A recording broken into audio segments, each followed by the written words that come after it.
Hey guys, look at me. I got a little Santa hat on. There we go. I whip my hair back and forth. My Santa hair back and forth. Uh anyway, good evening everybody. My name is Rich Tessel. This is the Two Guys Tech Homelab Hour, and I'm running solo this week. Brandon is out, and look at this. I was looking at the chat earlier. Aragorn Strider had said, which stream is the real Slim Shady? And two things there. One, there are two streams, and here's the deal. StreamYard, which is the platform we use to do this, has this thing now where you can do like a concurrent vertical stream for people who hold their phones vertically, I guess, and horizontal, which is what you typically see when you are looking at the I should turn the music on. See, I'm not even there. We go. Put that back on. Cool. Listen to that. You guys have to tell me it's too loud. Anyway,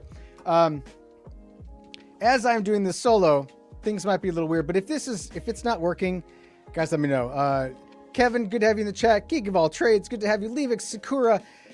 The other thing to the two things for Aragorn's benefit, I may have been one of those kids that dyed their hair blonde during the Eminem craze.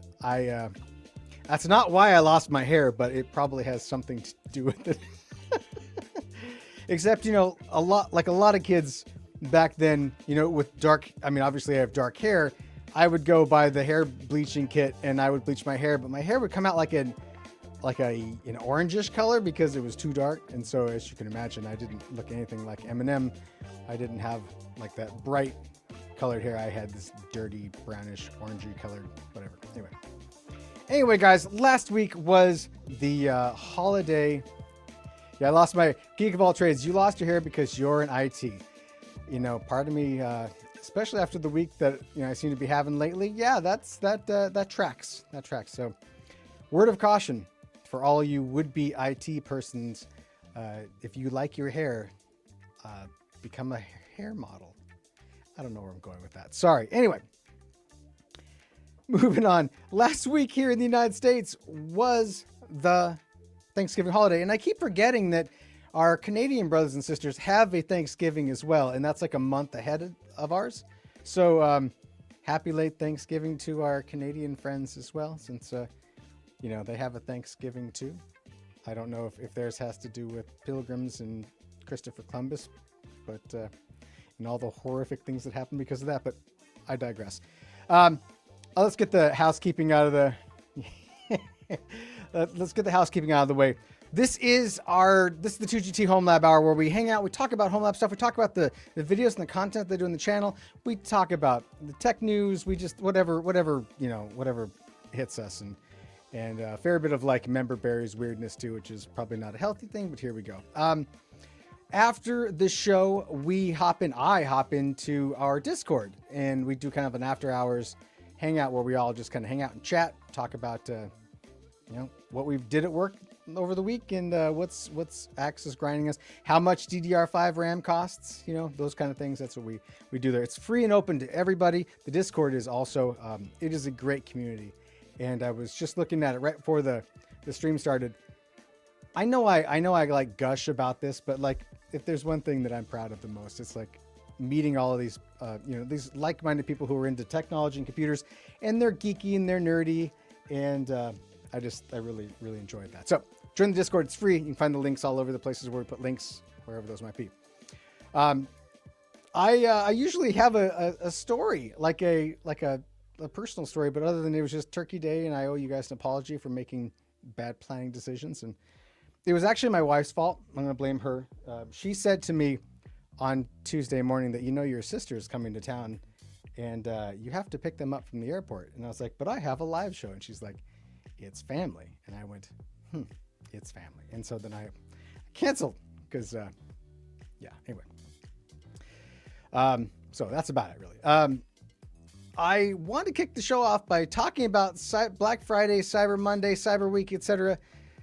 But blame the producer. That's a good point, Leavix.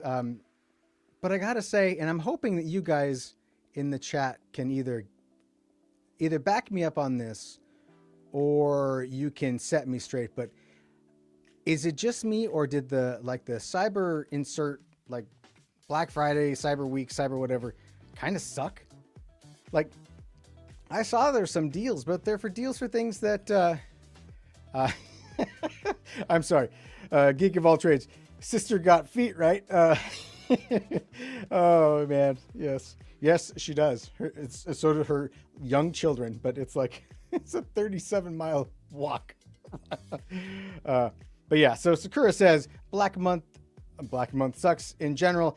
Yeah, it's I go into every post Thanksgiving, like late November, early December thing, really hoping you guys are really just, you know what? After the show, guys, I'm going to go ahead and send my sister text message and say, all of the chatters in the live show think that you should have walked. And so next year or next time I see you, you have to walk.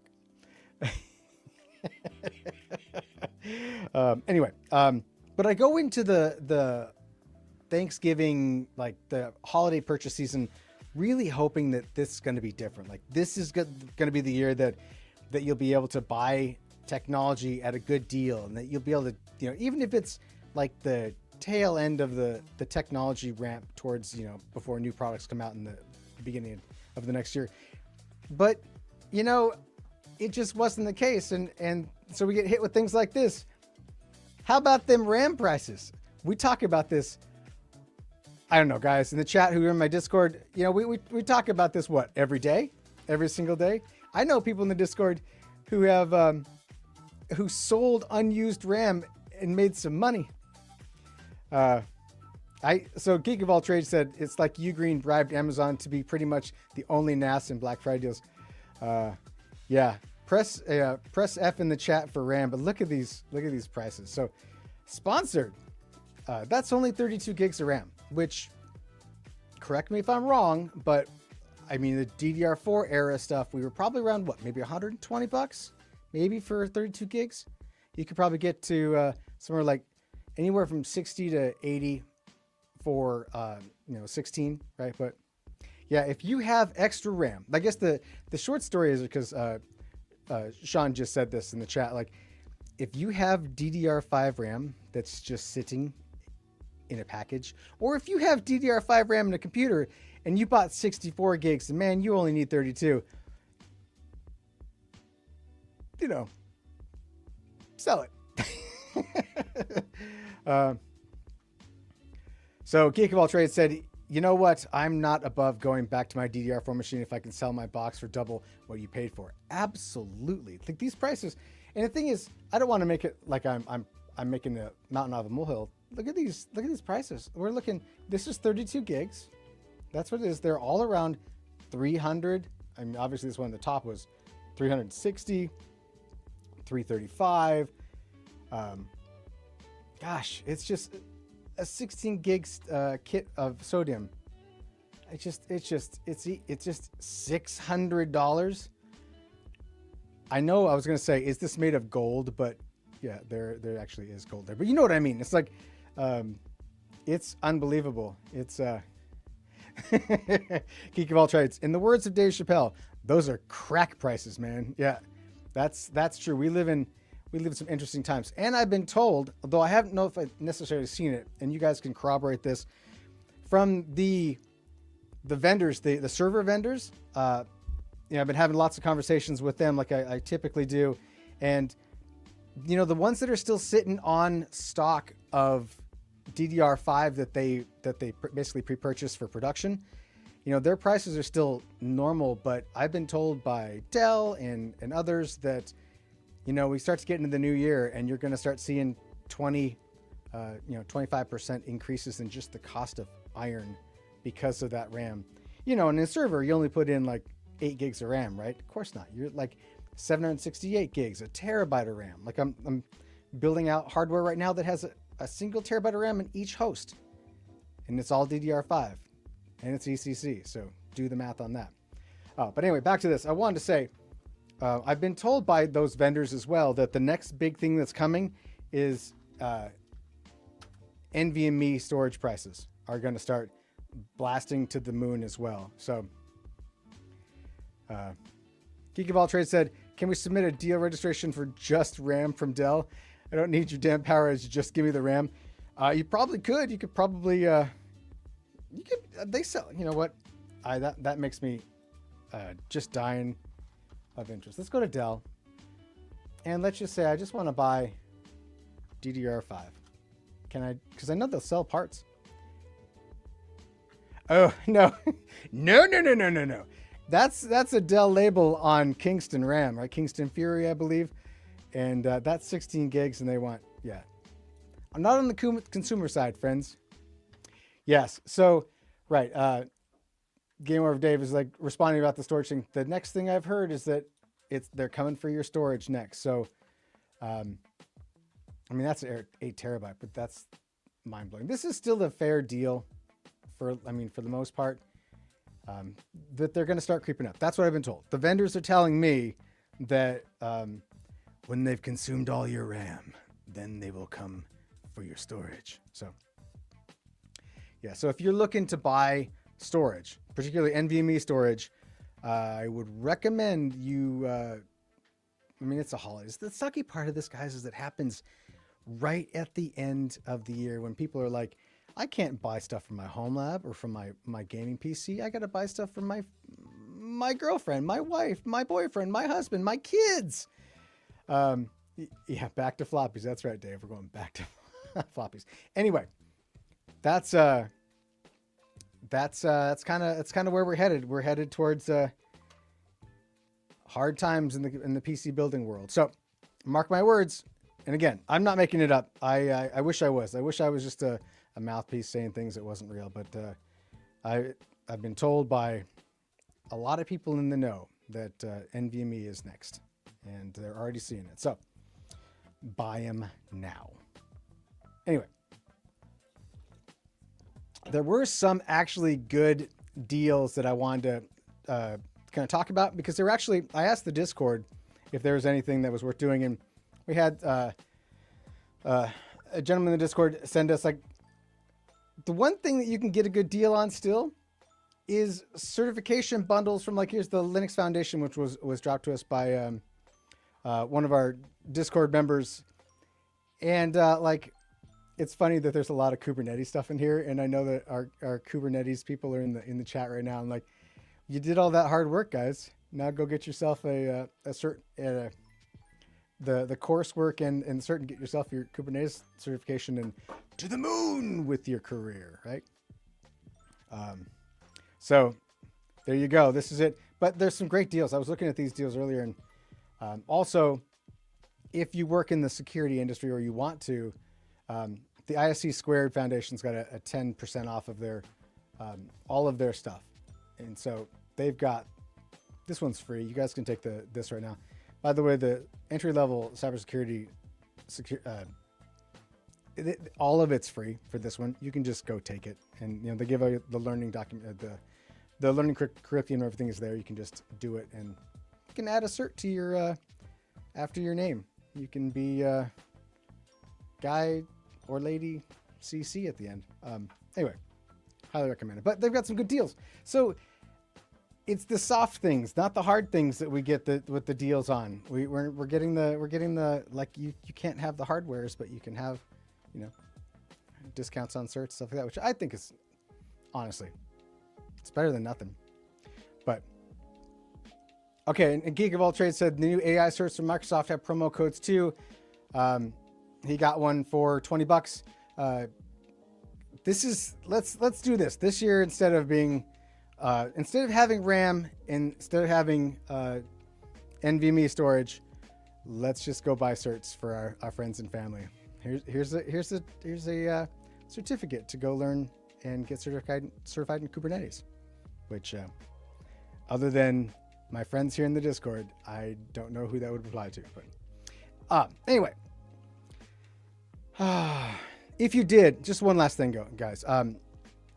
If you did find good deals and you want to share them, either drop them in here or go to our Discord and share them, and just to kind of share that love, because it's been rough. Yeah, Geek of All Trades exam vouchers make great stocking stuffers. You won't be forgotten.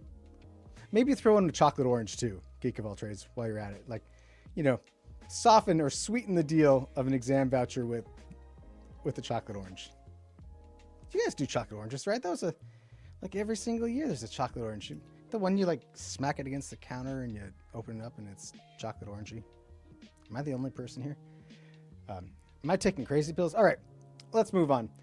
So I wanted to spend some time in today's home lab talking about Wazoo. I'm going to say Wazoo. I like Wazoo. And Terry's Hyper-V Orange. I didn't see Terry in the chat, unfortunately, Dave. That's funny. Anyway, what is Wazoo? Let's move on. Let's actually talk about some really hardcore nerd stuff. Waz up, yes. Budweiser commercials. Wazoo is basically a SIM and an XDR tool, but it's open source. And you know, it's not really the realm of the channel. It's the kind of stuff that I do in my day job. I don't use Wazoo. I use more enterprise tools that have a dollar value behind them that are higher than 3. Wazoo is free. It's entirely open source. But I did want to have. It's always important, no matter what you do, if you work in technology, that you take some time. That's why we have home labs. Part of the reason why we have home labs, not just to host Plex, but also to like a learning ground to experience things so that you can go into your day job and be like, look, I know how to do this thing, and we can potentially use this as a tool, right? Anyway, so I started playing with Wazoo and in earnest way back when, probably a year ago at this point. And I know Tom Lawrence, a friend of the channel, he's made content around Wazoo as well. But I spun it up. I played it for like 5 minutes. I'm like, I don't want to. I don't have the bandwidth or the mental facility to this. So faculties, I don't have the time. That's what I'm trying to say. But I had some time over the tail end of the Thanksgiving weekend, and so I spun it up and said I was going to give it an actual go, an honest to goodness go. And so I want to walk through it and show you guys what I've got after a couple days, a week or so of actual data coming in, and show you what it is, because this is free. You guys can run this in your home labs.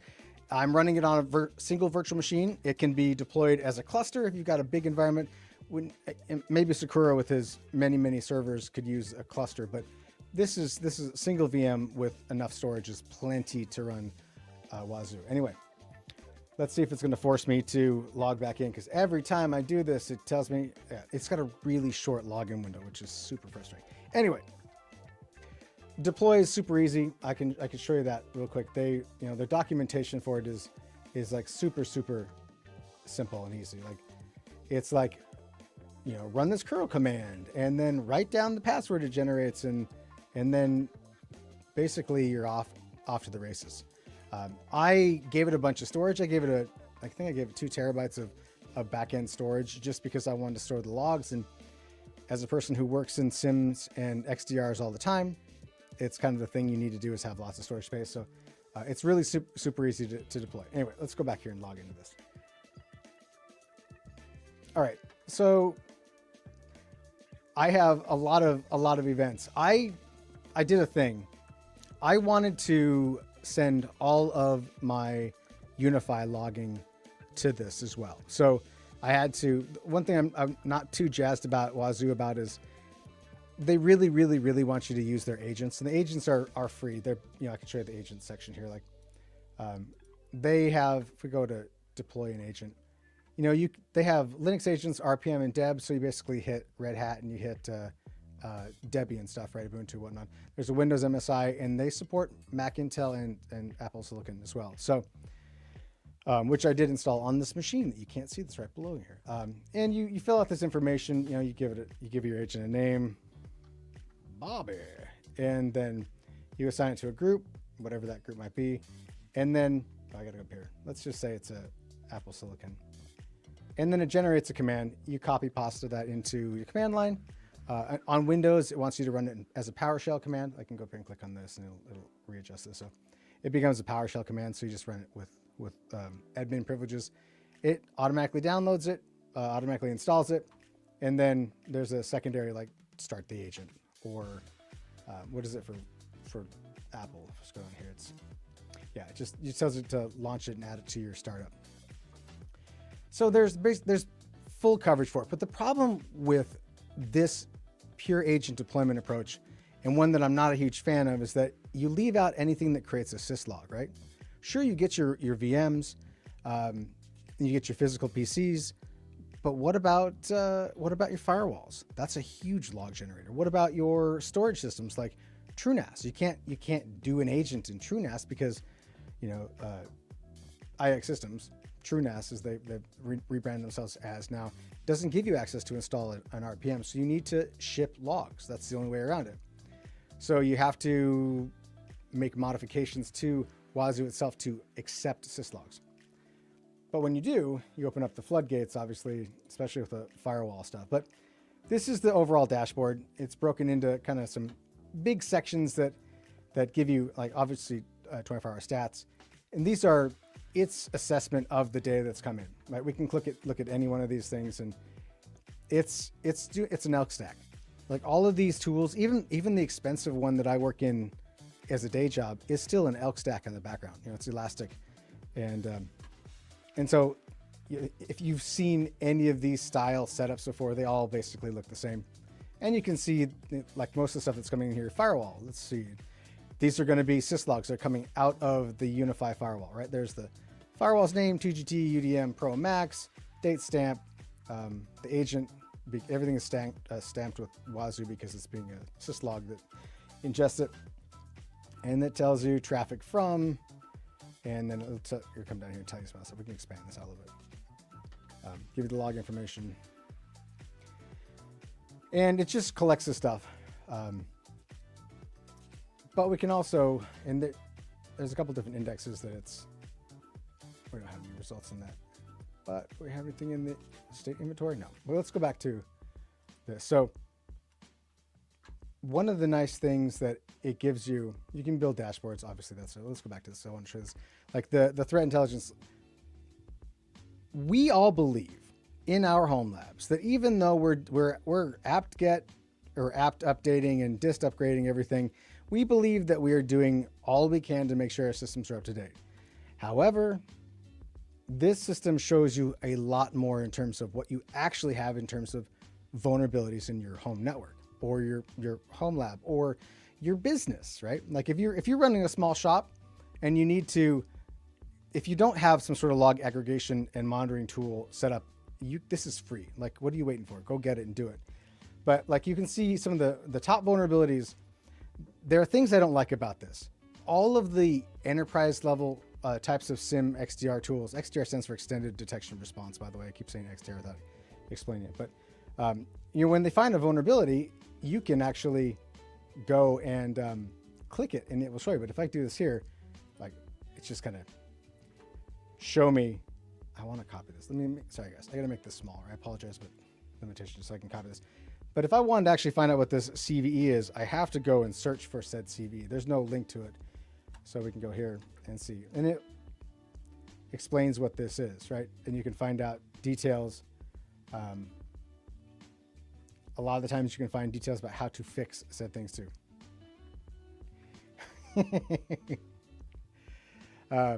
What Sean would say, what you want me to, you mean we have to do into an OS and make sure TLS1 v1 is disabled? So how many times I've had to deal with that in Windows systems? Yeah, but you should. That's what we're talking about here, Sean. We're talking about trying to make sure that you've got your stuff taken care of. But it shows you the vulnerabilities and where they are, and then you can go deal with it, which is super, super, super importante. Like some of these are relatively new. Let's see what this CVE is, just for funsies. Funsy onesies. Oh, and by the way, I know I'm talking about this because it's caught my interest, but unless you guys really, really, really think that this is something you want me to make content around, I'm not going to actually make a video around Wazoo. I feel like we're already on a kind of an esoteric path in terms of like video content we make anyway, being home labbers. But if I said home labbers and security for the home lab, I feel like we'd be down another level. But if it's something that's important to you, let me know. I will genuinely take your considerations into account. So this one, CV 2025, when did this release? I'm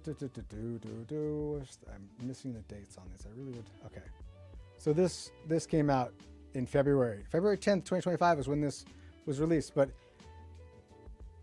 I have systems, if I click on this one, these 4 Linux systems here have this vulnerability. And what should blow your mind is, what blows my mind, is that these are all patched and updated OSs. These are fully updated as of earlier, right? And I tell you what, the fact that this still exists, actually, I'm not gonna lie, this is extremely common in the world of like security. When you're trying to squash bugs in a company or in business, and you've done all the patching you think you need to do, and then you come back and you're like, why are these still here? Well, because they are dependencies that are vulnerable that a piece of software needs, and if that piece of software was to, or the dependencies were to change versions, it might break the software, and so it doesn't get changed. So at any rate, so this is really really caught my attention. This shows you like my Plex server. My Plex server is a little behind. It's in 2204, still supported, still up to date.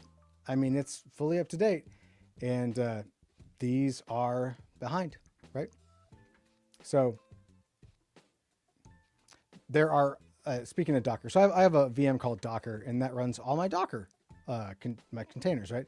I'm not a Kubernetes machine like some in our Discord. There is native, like it's got a Docker functionality built into it where it says under cloud security, but I cannot make it work right. And as is tradition with all open source software platforms, like things sometimes work fantastic, and sometimes no matter what you do, they don't work like the documentation says. And because it's free, you can't call up to support people and say, what's going on here? This is not working right. So I've yet to crack that egg. But I did want to show you, there's some threat hunting. Let's go look at threat hunting. So here's the default threat hunting dashboard. Shows you, and I have Windows machines in here too, by the way. So Polaris, for example, this system right here, Polaris is my Windows Server 2019 domain controller, which, if you're wondering, is legitimately licensed. And it's the thing that does my Windows ADS stuff. It allows me to play with Active Directory. But we can look at some of these, can find out where they are, dig into deeper on them, and really, I have this deployed on not everything. I wish I had deployed on everything, but this is my Mac. The Mac's right there. Plex is obviously my Plex server. Docker is my Docker server. I threw it on. I installed fine right out of the box without any issues on Proxmox. Right, Proxinator is my Proxmox server. I have a Tailscale VM that is basically my Tailscale node, exit node for my home network. Garage is the Windows PC. Polaris is the domain controller. Nextcloud is my Nextcloud instance, and this is the Two Guys Tech website. Right, but they get I mean, being able to monitor those things is a vast majority of my quote unquote production network. But just being able to dig through and kind of go through it. There's a whole bunch of stuff I haven't set up yet. There's the ability to send email alerts when things get triggered. You can have it send you Discord webhooks and things like that, right? Actually, in the alerting thing, you can create monitors and alerts for any number of events that occur. It's really incredibly deep as a whole. And for open source monitoring software platforms, it usually costs tens of thousands of dollars to use. That's a pretty sweet deal, gotta say. So go check it out. I highly recommend you check it out, and because it doesn't cost anything. This is the IT hygiene dashboard that shows me all my OSs, and apparently I have a Google Chrome helper that's a heavy process user. Look, my top port is DNS. Who would have thought? That's funny. These are I love how I have different CPUs here when I only have one. We'll have to check and see why that's set like that. But this will do obviously this is information about the OS kernel that's running. No, this one is behind. Look at that. That guy is a little bit behind. He's on 87. This one's on 88. It does software inventory. Again, all of these functions are based on do you have the agent installed? You don't get this through syslogging. You have to use the agent to do this stuff. Yeah, you can see this. All of these things that are on there. And there's pages and pages and pages and pages. That's just my Mac alone. Anyway, nice to see that stuff. Homebrew. If you have a Mac, Homebrew is the only way to do it. And processes, you can look into these things. And these are all pulled from that agent I talked about. But this is cool. I mean, these sort of things you don't get for free typically. And so spin it up. Have fun with it. That's my high recommendation. But yeah, I am going to play with this some more and I'll show you guys. I don't have any dashboards built. I think it was it Sean Woods was just saying in the chat that like the next biggest thing is to learn how to build your dashboards. Back in the day, that was when you ran a sim. That's what your day job was building dashboards for people and getting that sort of information. So I wish this has had a little bit of the dashboards built in. For something that's open source, you'd think there would be a bunch of standard dashboards, but there's just not a bunch of reporting. There's just no built-in reporting by default, that's kind of a bummer. Gets the data, does some macro stuff. Like I said, you get these, the macro information here, file integrity information, like, oh, look, these things are, but you don't get any really nice quality reports or dashboards unless you make them. But Wazoo. That's right. Oh, Shao Technologies. Yeah, we're looking at Wazoo. That's it. Yeah. Anyway, we came in late and we're about to drop off this. So have a look at that. I did want to talk about what's next video-wise.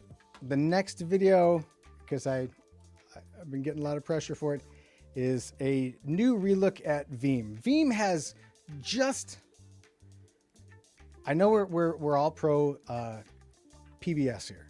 I'm not saying that you should stop using PBS if you're a Veeam user. I think that Veeam has a very important place in the world when it comes to the business and the enterprise. And Veeam has really just been on a rocket ship trajectory lately.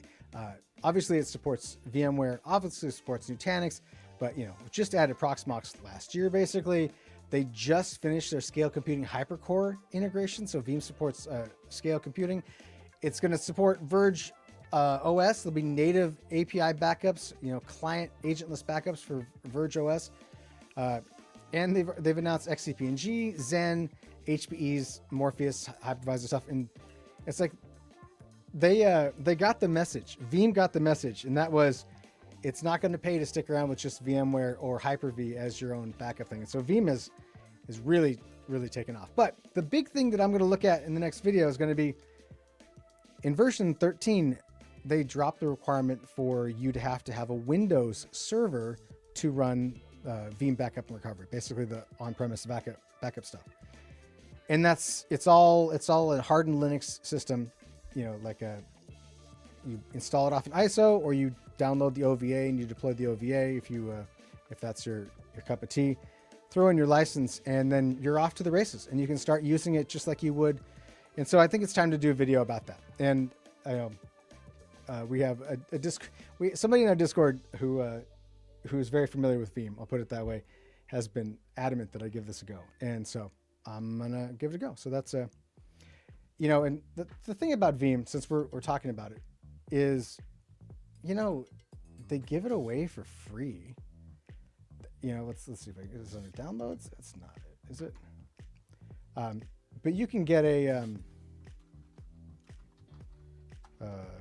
NFR license. Is this? No, that's the. So you can get an NFR license. The NFR license has some limitations, right? But you can back up anything with the NFR license. I think it's just limited to I think it's 20 workloads. So if you have more than 20 VMs, obviously that's not going to work for you. But I mean, Veeam's not going to give away unlimited workloads. That's just not the way it's going to work. So you can get NFR. Anyone can get an NFR. You can just tell them when they ask, "What's your job?" I wrote down blogger. I'm not a blogger. I'm an IT professional, right? And do YouTube on the side, but you can say you're an IT engineer, you're a whatever, and you'll be able to get it. And so it's, and the fact that you don't need a Windows server to run anymore, learn it anyway. Why not? So next video. Yeah, it's Shadow Technologies. It's 20 workloads. Veeam is, I know I'm talking very pro about Veeam because backup is the long pole in the tent when it comes to any sort of migration from any hypervisor to another. I mean, imagine now, I do want to talk, don't let me forget that. But I don't like that they've moved to workloads. They used to do socket-based licensing, right? That you could, whatever that cost was, you had X amount of sockets and you could back up any workload. They changed that. And so it's only socket-based licensing for Hyper-V and VMware, probably because they're the ones that are going down in the utilization and everyone else is on a trajectory up. So now it's workload-based. So, but yeah, 20 VMs, Dave. At any rate, but really, you know, when you look at, just ponder this for a moment, because it's the thing that I think, if any of you are IT professionals, that this is what you're doing for a living, we talk about moving now a lot, right? Whether you moved off VMware to Proxmox, or you moved off to whatever, or however you're moving, all of these systems now have like migration tools to get you off of VMware. Like if you want to use Nutanix, they have their own, like they call it a move appliance, but basically it's a thing that will connect to your VMware or your Hyper-V, and it will pull those workloads into your Nutanix thing. They all have, all of them, everybody's got a exfil out of VMware or Hyper-V into their platform, but none of them have a means for you to get that data out if you want to change again, right? So think of Proxmox. Proxmox is a good example. They've got it, they built in that VMware export tool, right? So you can export. It's slow as hell, but it does it. You get it into Proxmox, and now it's in a QCOW2 format. Like, what are you gonna do? You're gonna pull out the disk and convert it and give it to somebody else? Veeam, basically Veeam is really what I want to think of, is kind of like the Swiss Army knife of migration when it comes to virtual environments, because with them essentially supporting every hypervisor now, I mean, we're getting to the point where it's basically every big name hypervisor. You can move your workloads however you want. Migrate out of Nutanix and migrate it over to VergeOS, or to HyperCore, which is, Scales, or back to Hyper-V. Just like, if there's anything that we learned from the VMware Exodus, it's that we need to make sure that we make decisions that don't tie us to a specific platform, because the platforms are not a safe haven anymore. I'm not saying that we're gonna, I hope that in my professional lifetime, VMware is the only company we see do a rug pull like that, right? I genuinely hope that that's something we don't ever see again. But like just Game Over Dave said in the chat, like portability should be king. We should have, whether it's a third-party tool like Veeam or something, we should have the ability to have that portability between whatever system we want, because we're no longer living in a world where you're going to be with VMware for the rest of your professional life. We're just not. And to say that we're going to be in any other platform forever is crazy talk. Like that's a big benefit. And I know I'm just sitting here talking. I'm not trying to sell you Veeam. I don't work for Veeam. I use PBS at home. That's my backup system. I'm on Proxmox. And so that's what I'm using the day in and day out. But it really is like, you gotta be thinking, how are you going to get that data out? Move the data in, buy your rack of gear, install install Hyper-V on it, install whatever virtualization platform, or install Kubernetes, bare metal Kubernetes on it, whatever you're going to do. But you need to make sure that you have a migration path for that data. And that's one thing that Veeam does. Anyway, so I'm working on that. That's the next big thing on here. And you can say, and more. But all of this is community driven too. So if you have problems or issues with Veeam, you got to go to the Veeam community. But the Veeam community is pretty active, pretty communicative. So that's worth it. But yeah. So what Shadow Technology said, my employer went from like $300K a year to over $1 million a year. Thanks, Broadcom. Yeah. So Shadow, when you walk into that your leadership's office, you say to them, we're going to have a new strategy. And that strategy is going to be portability. Yeah. So it's just the thing. We got to live in this. We got to stay agile, friends. We got to stay on our feet. And so I'll be working on this. That'll be the next thing. We are close to running out of time here. So there's a few more things. I wanted to talk with you guys about something that Brandon and I have been working on, and I want to get your thoughts on it. So, and we'll also, this is something I want to talk with the Discord and the after show. By the way, there's an after show. It's totally free. You could join and hop in and chat with everybody. A while back, we had a conversation in the Discord, and someone had brought up the comment about like, well, you know, you guys don't have a Patreon, or you don't have any like real effective means of like kicking you a few bucks a month. And I've always felt really weird about having a kind of like support me sort of thing. But you know, we had this great conversation with a bunch of the guys in the the guy and the Discord. They're like, oh no, you should have something like that. So it was very touching, actually. It was one of those things that I said to Brandon afterwards. I'm like, I didn't know these people liked us that much. But so we've kind of come up with some things. This is not live yet, but I wanted to, and we'll probably, oh look, Dave, oh, Richie Rich. So this is, we're gonna launch a Patreon, but we're also keeping the YouTube support thing, and we're gonna change the way things are done. So I want just to talk these things. The thing about the Patreon one is that for $1 a month, I appreciate you, Dave. It really means a lot.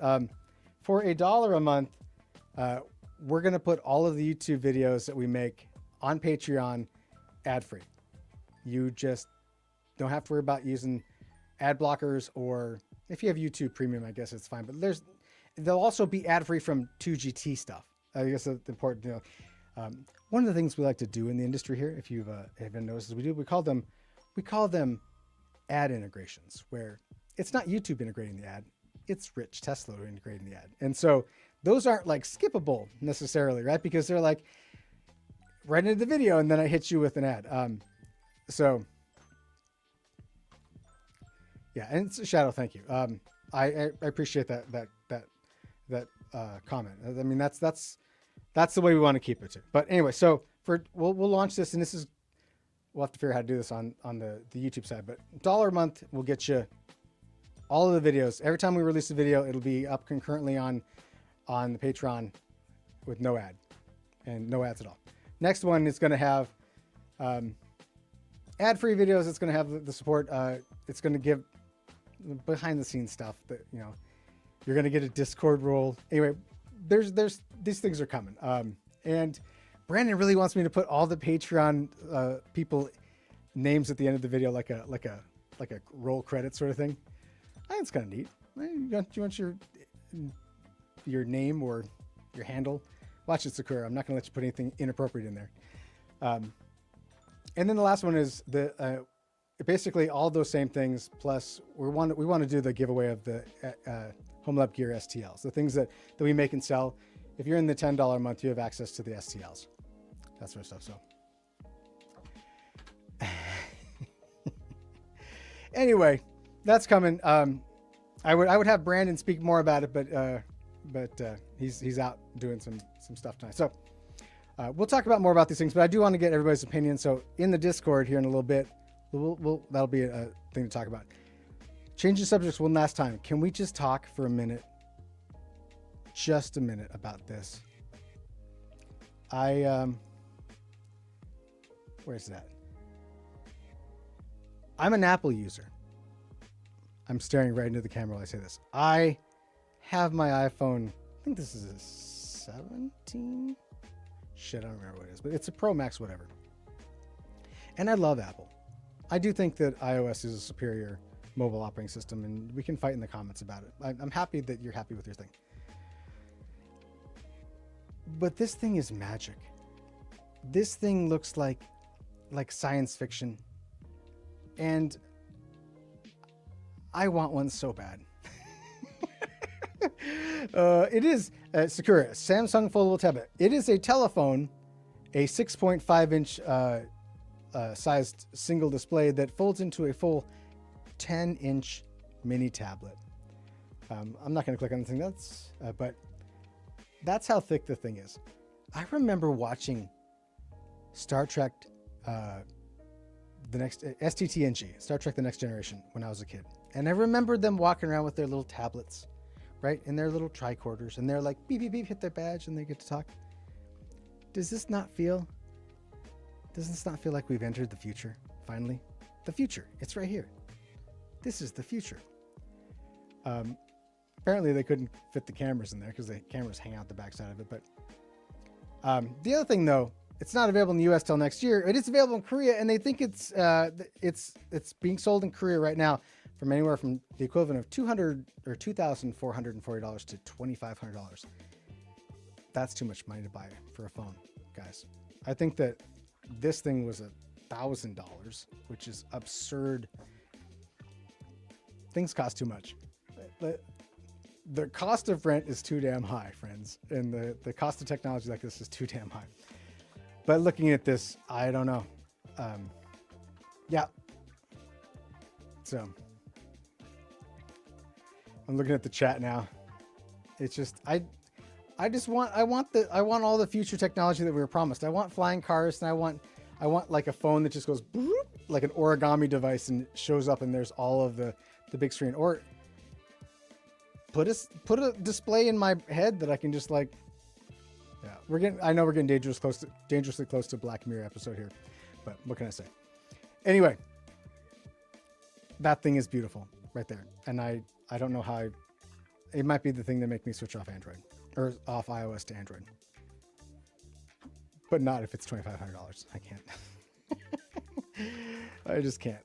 My wife would murder me. Anyway. Oh, yeah, Sakura. No display in heads. Don't want unskippable ads while I sleep. Yeah, that's why I will never buy any Meta Ray-Ban glasses with the displays in them, because I swear you're going to be wearing those things. You're going to be driving in your car, and all of a sudden there's going to be an ad for something, and you're going to slam your car into the car in front of you because you'll have an ad pop up at the most inopportune time. The closer the displays get to our faces, the more dangerous it gets in terms of what those advertisements are. But anyway, all right, so let's bring this to a close, friends. Thank you for joining me. We will do this next week. I'm planning on wearing this silly hat at least the next few shows because it's the holiday season. It's very hot and it's itchy. It was $6 at my local grocery store, and so it feels like a $6 Santa hat. But let's get back on the main screen here. There we go. All right. Okay, friends. We're going to call it a night. We'll see you over in the Discord here in a little bit. If you want to join us, we'll see you there. And thanks for watching, hanging out, chatting. We will talk to you next week. See you guys.